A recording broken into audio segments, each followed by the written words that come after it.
Hi everyone, this is Shromona.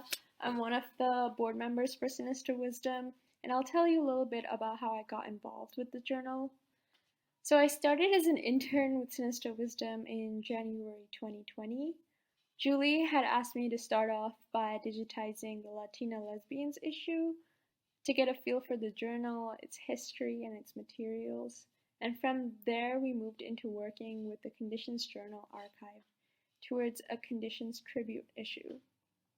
For me, that was the first time I had engaged with an archive, and it became a really important touchstone for me, realizing as a junior in undergrad that print culture and archives are something I really wanted to stay involved with. My internship with Sinister Wisdom became a springboard for so much, from becoming deeply invested in archival work, all the way to developing my confidence and voice as a South Asian American lesbian.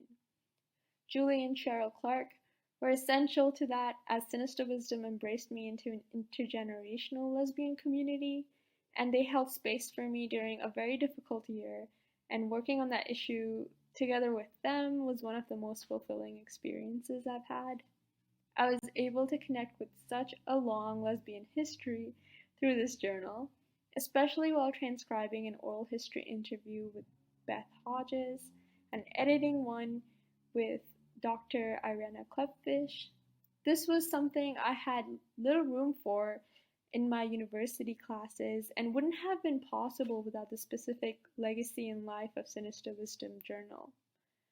After my internship ended, I entered into the Sinister Wisdom community when Julie invited me to join as a board member. It was a little intimidating at first because I was the youngest person in the Zoom room, and I felt like I lacked both the literary and life experience. But Sinister Wisdom community has always shown me that I have a lot to offer as a student, as an organizer, and maybe eventually as a writer. This commitment to creating intergenerational lesbian spaces showed in the really extensive online programming that Julie, Casey Moore, and Juno had put together during the period of social distancing and self-isolation.